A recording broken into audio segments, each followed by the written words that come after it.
The next generation of great Catholic podcasting is here. This is what your brain has been waiting for. Topics that come up around the dinner table will be given the truth treatment, all from a Catholic perspective. Sit back, relax, grab your cup of coffee, and enjoy the show. You've just joined Monday Mornings with Matt and Kevin. A very happy Monday morning to y'all out there. Well, everybody except for Broncos fans. That one hurts a little bit. That one hurts a lot, even though, or does it actually? I don't actually know if it hurts. It was so bad that it's almost numb at this point that we're so used to being terrible, we don't really care. And I know a lot of you are listening to this like, oh, sports talk, and well, prepare for it because we're actually going to start the show talking sports, which we've done before in the past, and people still stuck around for the next show, so we're going to do it again. We're also going to talk a little bit of politics, and again, Matt is not here. Matt is just abandoning us, and I've abandoned him. We're just, it just has not worked out lately with our schedules. Matt's schedule's gotten busier. I'm about to go on vacation as well, but in his place, my dad very nicely jumped in at the last second to fill in for Matt and this Monday morning with Matt and Kevin. Now it's Monday morning with Dad and Kevin. So Dad, how are you doing? Greetings, Kevin. I'm doing well. And also as kind of a suffering Broncos fan, we're asking ourselves, how much longer? I think we're paying for the John Elway, Peyton Manning Super Bowls. And it's been 8 years now since we've had anything even halfway decent, but Terrible. It is what it is. It is what it is. It is what it is. And I mean, I know that, again, no one cares about our fandom, so that's not what we're going to talk about today. But something pretty interesting that I've run across this week. I was watching a college football game last night. We don't watch TV here. We watch very little of anything. I mean, I guess sports highlights sometimes and whatnot. But I saw a commercial over here in Germany of Ronaldo. So I think any sports fan out there, pretty much everyone should know who Ronaldo is. He's one of the greatest soccer players of all time, one of the top three. I'd say no one even questions that. And he's at the end of his career. He's played for different teams. He played for Real Madrid for a while. Kind of bounced around looking for a home at the end of his career, and got an offer from Saudi Arabia. I don't know the name of the team, but and I don't even remember the contract, but something like 2 years, 100 million. Something just absolutely absurdly gross. And I was kind of like, heck, he's like 38. He's not going to be at top of his game anyway. Why not just go and take the money? I mean, I guess with that much money, that's obviously change your great grandchildren type of money. But I saw a commercial with him fully dressed in Saudi garb, the headdresses, I don't even know what they're called. They're not burqas for men, I suppose, whatever they are. Apologies to my Saudi listeners, but full in the Saudi Arabian garb, and it just almost turned my stomach. It's like, boy, did he sell his entire identity for $100 million? What do you think, Dad? Do you have thoughts on this idea of? And I guess even farther into this is not just Ronaldo. My main point is, have sports totally lost what they should be? Just kind of that simple entertainment where players back even 50 years ago were barely making any money. They had side jobs and whatnot, and now you have soccer players making $100 million in 2 years. I mean, is that going to actually last? Do you think? Yeah, I think if you look back in the early days of baseball, it was really interesting. This was probably 100 years ago, 120 years ago. The sport got really big. The players were not treated well at all. They were basically playing more or less for free or for cheap or whatnot. And the owners were getting fabulously wealthy at that point because, fans were paying a dime to get in the game or whatever it is. And as time's gone on, I think it changed about the 70s or the 80s when you had the advent of free agency, and at least if nothing else, the beneficiaries of all this money coming into these different sports leagues at least moved from the owners to the players, and I think that was probably an improvement. But then, yeah, I think things have gotten completely out of control, and really, as much as anything, Kevin, I think it's not even so much a statement on the greed of these players, but it's a statement on you and me and those of us who, and obviously we don't have season tickets or anything, But those of us who are going to pay $125 to go see a game and buy sports paraphernalia and buy all the advertised stuff. I mean, they've successfully turned it into an obsession where just incredible amounts of money flow, and somebody's got to get it. And I guess for me, I mean, I would prefer to see the players get it than the owners or the higher ups.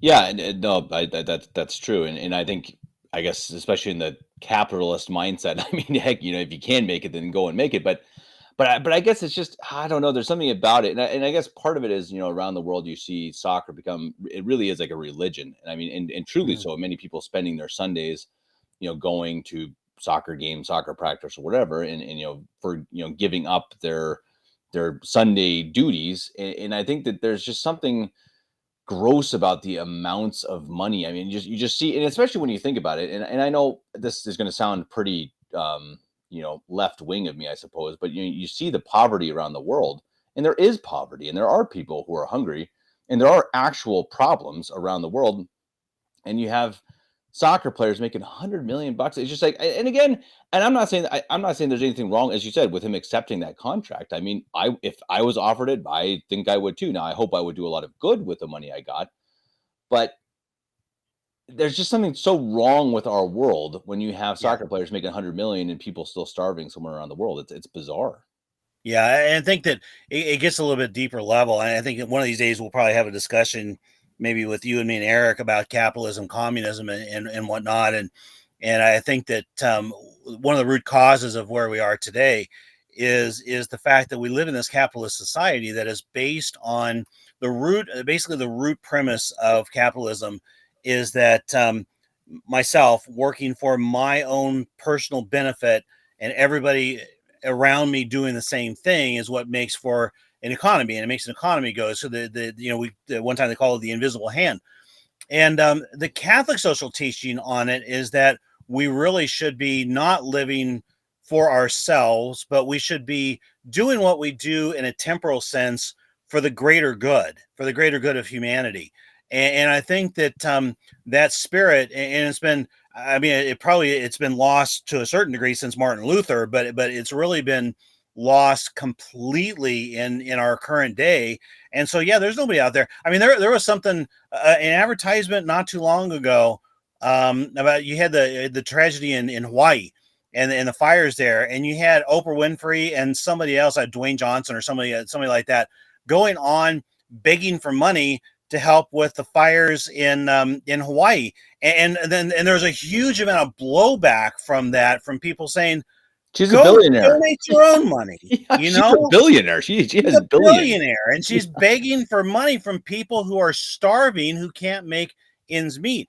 And, Yeah. and I think that what we've seen, and I think sports is really just kind of a microcosm of this, is we've seen a separation between that upper class and then the middle and lower classes, that's gotten more and more. Here I am going to sound like a leftist, but more and more and more extreme. And I think that the abuses of it are just breathtaking anymore, to where you can have, yeah, an athlete being paid $100 million, what, 400, $500 million contracts in some cases for 8 or 10 years or whatever they are now, for a NFL quarterback or a baseball pitcher or whatever, an NBA star. And yeah, I think it's a sign of the deepest dysfunctionality that we've gotten into. And I mean, obviously as a Catholic, I'm going to blame the loss of morality, the loss of the faith, the loss of the church, all that as being kind of at the root. But I mean, it's certainly playing itself out as this massive dysfunctionality in terms of worshiping sports. Well, I watched a show one time. Interesting show. I think it's called The Four Horsemen of the Apocalypse. You can find that on YouTube. Pretty interesting. I don't agree with everything it says, but there's some interesting points. And one of the points they made was saying that when you look at the collapse of empires, I think they are, especially looking at the Roman Empire. One of the things that you saw the collapse of morality, moral decline, and one of the other trigger points that you can see is the not the worship, but the putting on the pedestal of chefs, so professional Yeah. cooks. And I thought that's pretty interesting, and I think I don't know if that's necessarily the case now. Maybe actually 10 years ago, that was actually more of a fad. But I think you can probably more compare that to the athletes. They are our heroes, and it really is this absolute decadence where people who do have money, they go and spend it on, as you say, on these superfluous things, and you end up having millions being funneled into sports rather than being funneled into actual charities or into the Catholic Church, which should be supporting these charities, et cetera. And it eventually, I guess, again, to me, it is a sign of the collapse of society. When you have a player who can make 100 million in 2 years, that's broken. Something is broken, and you're gonna see a collapse. Who knows? I mean, I don't know how soon, but I think that's a interesting trigger point. Well, I think we're in the state of collapse here, and perhaps not even so much broken as it is upside down from the standpoint of you look at hundreds of years, you look at it through history, and your lowest class of society was basically your thespians and your gladiators, and now your thespians and your gladiators have become the upper shelf. And how many people out there are taking moral advice from professional athletes? And So I, true. I just saw a video, a little clip of a video yesterday. I think it was Snoop Dogg going out and telling everybody, don't vote for Donald Trump. And it's like, first of all, who's taking advice from Snoop Dogg? He's But famous for being high, guys. Come on. yeah, I mean, but people are, that'll swing some votes, and I think it's a sign of the upside downness of our society, is that we don't hold our priests up as high regard. We don't hold our bishop and our pope. I mean, we don't look at them with any regard at all when you talk about the Novus Ordo. And I think that we've, as a result, there's a void there. There's a void at the top of the kind of moral food chain, and the devil's come in and filled it with his own. Yeah, and it's a good segue into our second part of this show, and that's talking a bit about politics, and it's one of those weird things that I to me it feels upside down too, and it's a really bizarre thing over here in Germany. And I still have people ask me, they hear I'm from America, and so there's always this, oh, so what do you think of Trump? And they always, of course, expect you to say that I hate him, I think he's the devil, etc. And typically, I just say something like, "Yeah, I think he did some good things and some bad things." I think it's fairly nuanced. There's not a whole lot I can actually say about it, and even that, of course, they don't accept it. They kind of even. I had a lady the other day, kind of like almost, but wait, but you're not a Trump fan, are you? I'm like, Mhm. no. I mean, what do you mean? I mean, Trump fan? It's like, no, I guess Yeah. not. But anyway, so Dad, I mean, I don't really pay attention honestly that much, but I think part of it is because there doesn't seem that much to pay attention to. Yeah, you've got. I mean, we're in the strangest primary season of my life. I think that Trump's going up against some just absolute, man, losers. Ron DeSantis from Florida he's a good governor, but Yeah, he's run one of the worst presidential crazy. campaigns I have ever seen. I mean, Yeah, just breathtakingly bad. You got Nikki Haley, I think is a competitor, and she's shrill. I mean, she's like, for me at least, she's like the Republican Hillary Clinton or something like that. I can't stand listening to her. And then another guy, Vivek Ramaswamy, who's kind of come out of nowhere, and I really, really like his message. I don't know enough about his background to throw my full support behind him, but I really like. I mean, just his composure, the way he deals with the media and whatnot. But basically, on the Republican side, you've got Trump's like 40, 50 points ahead or something like that, and so and his competitors are all going backwards, and so I mean, Trump's going to be the easy Republican nominee. On the Democrat side, I think is actually a little bit more interesting to me.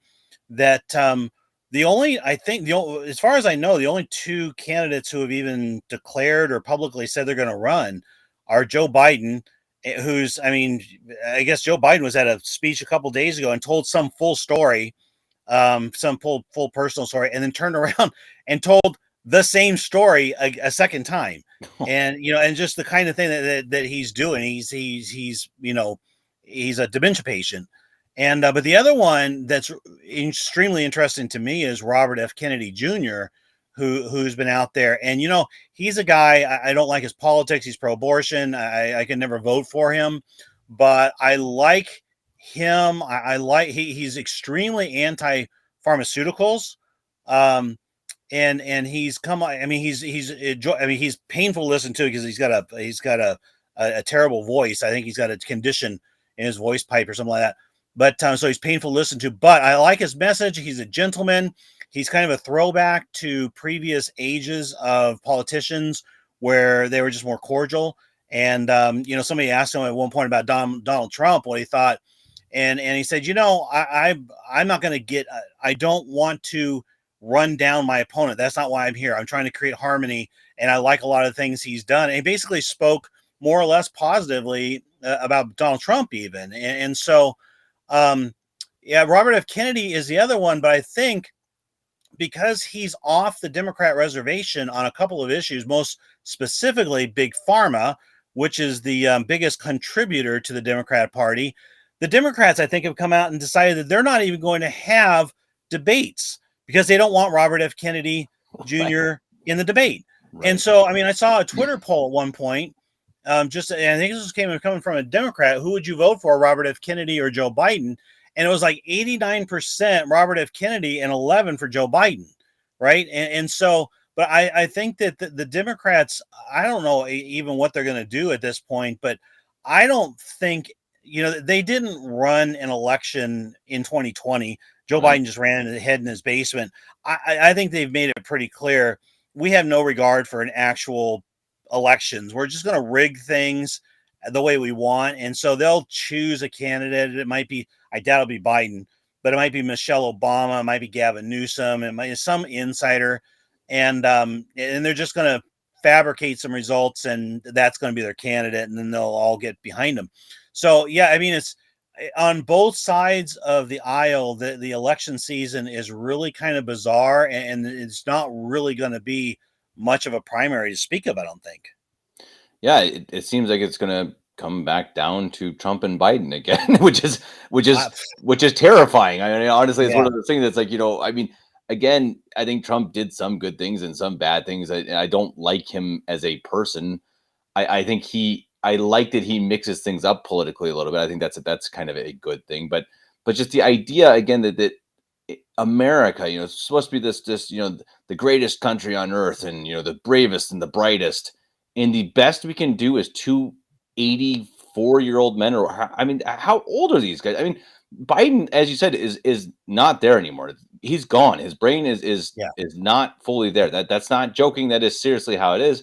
Trump, he's still sharp, but he's still an old man. It's like, I just don't really understand how that is where we are. Why do we have no one in where's our John F. Kennedy? Where's our 35-year-old or Obama for that matter? Do they just not exist? Yeah, we have an entrenched, almost not unbeatable, but a very, very entrenched uniparty establishment. Democrats and Republicans are basically more or less indistinguishable. They have a little bit of rhetoric that's different, but they're all working for the same basic game. The objectives: big pharma and big banking and big oil and all that. And they might, they might tussle and row a little bit, but not much. I think within that establishment, for whatever reason, is not able to draw any new young talent. And the ones that make their way up the chain are the Kamala Harris types that are just, they're incompetent. Yeah. Right.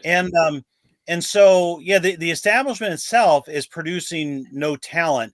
And so your only chance, I think, to find your next John F. Kennedy is going to be an anti-establishment candidate. And you do have several. You got Trump is definitely anti-establishment. I'll get some blowback from people say, no, he's establishment. I think he's anti-establishment. Robert F. Kennedy, I think, is basically anti-establishment. Vivek Ramaswamy is at least somewhat anti-establishment. But I think that this is true not only in government, it's true in media, it's true even in the Catholic, even in the Nova Sort of Church, that I remember I like to tell the story a lot of Father Oswalt, and I mean it's a very public story where he was in the seminary and he was wanting to be a legitimate, true Catholic priest, and basically he got run out of the seminary, and in fact, to the point where his either his bishop or his superior, somebody of the chain had told him, "You need to choose either between your church or ours." Right, and so he chose the true Catholic faith and went off to to the traditional movement.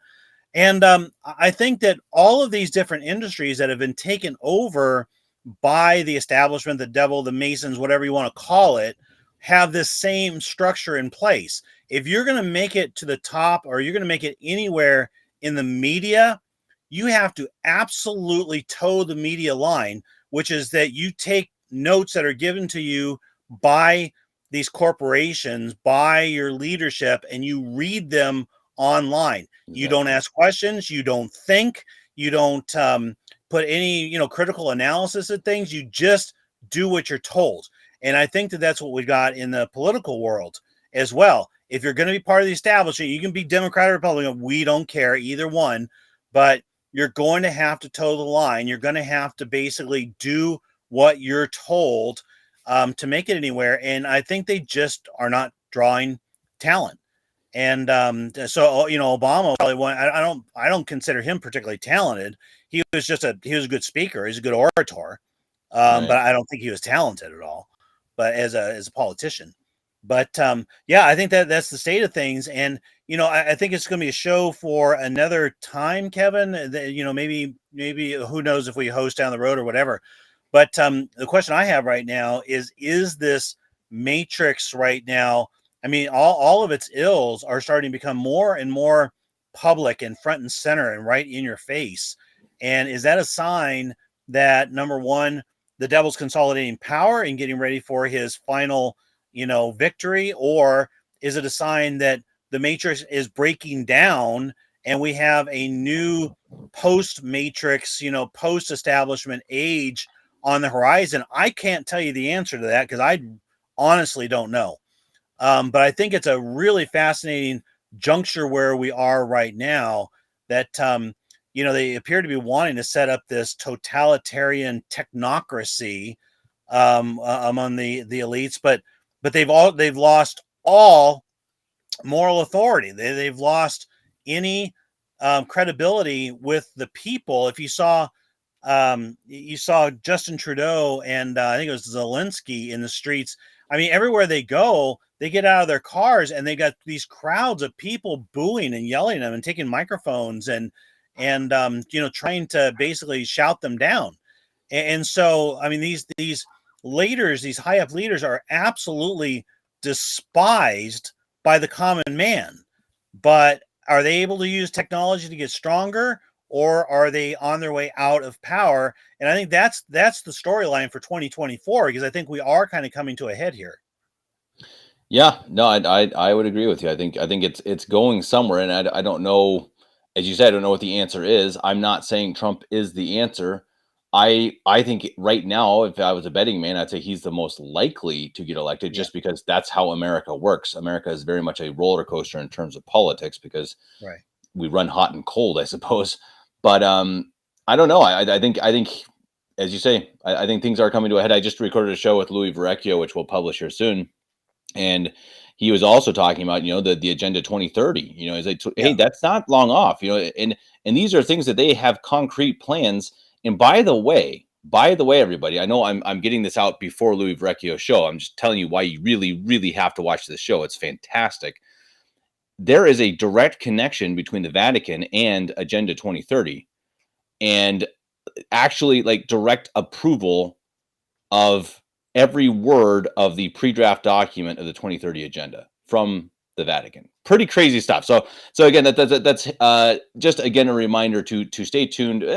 Over the next 2 weeks, sometime we will publish the show with Louis Verrecchio. It's fantastic, and just again shows you. Honestly, it's kind of another one of the things you brushed upon was the inability for journalists to actually do journalism. And you see someone like Louis who literally just digs a little bit looking for the truth, and it's like, oh my goodness, Yeah. this thing that I guarantee you or maybe most Novus Ordo Catholics are really afraid of Agenda 2030. I don't think there are many people who are hip to it. I wonder if they knew that their quote unquote Pope, their Pope they believe to be the Vicar of Christ, signed off on Agenda 2030. So pretty interesting stuff. And I think that, as you say, we will see. And as we talk about so often on the show, don't forget, everybody, that our part to play is not in spreading pessimism and being sad and mopey and if the internet causes you to be like that, then get off the internet. But the way we can make a difference is prayer and sacrifice, and actually putting our backs, into the supernatural fight, the fight against, good versus evil. Again, it sounds almost like a movie, but it's so totally true. And we don't have enough people actually doing it. So let's put our rosaries to it. And I mean, I don't know, pray to have strength in the end times, if that's what you think it is, right? And I think that's important that we're in it together, because that is definitely how we'll get through it. And of course, with God's help. Yeah, it is first and foremost a spiritual battle, and I know that the rosary, like you say, and spiritual reading. If you find some good spiritual books that predate Vatican II, and can throw yourself into that and just get your head into the faith, as opposed to 100% in the troubles of the world. I mean, well, if we can all do that, we'll all be better for it. 100%. And of course, always stay tuned to Catholic Family Podcast. That is also a good way to keep your head out of the world, I suppose. Except for when we're talking politics, I suppose. I guess maybe not a badly timed promotion for the show. But if you did enjoy real quick, Kevin, one quick programming note. We've got tomorrow is going to be the feast of the North American Martyrs, and we have two podcasts. I want to push two podcasts that we got coming out. One is a sermon from Father Philip, and the other one is from Lisa Feast Day Quick Take that she is we're kind of working on the post-production of now, and it's really fascinating stuff. I mean, to learn more and more about, I think, the human side, the real personal side of all these martyrs. If you don't listen to anything else all week on Catholic Family Podcast, make sure you tune in tomorrow, Tuesday, to listen to the North American Martyrs, because it's just that's something that's going to give you inspiration, give you hope. Awesome. Sounds good, Dad. Until next time, Matt. Also, until next time. I think Matt will be here with you guys next week, either by himself or with a co-host. Again, I'm heading to Tuscany, everybody. So this is probably the last you'll hear from me over the next coming weeks. So please say a prayer that our travels go well, and we'll keep you updated a bit as we go down to Italy and enjoy a little bit of sun before the cold, dark winter comes. Dad, until next time, God bless you. Thanks, Kevin. God bless.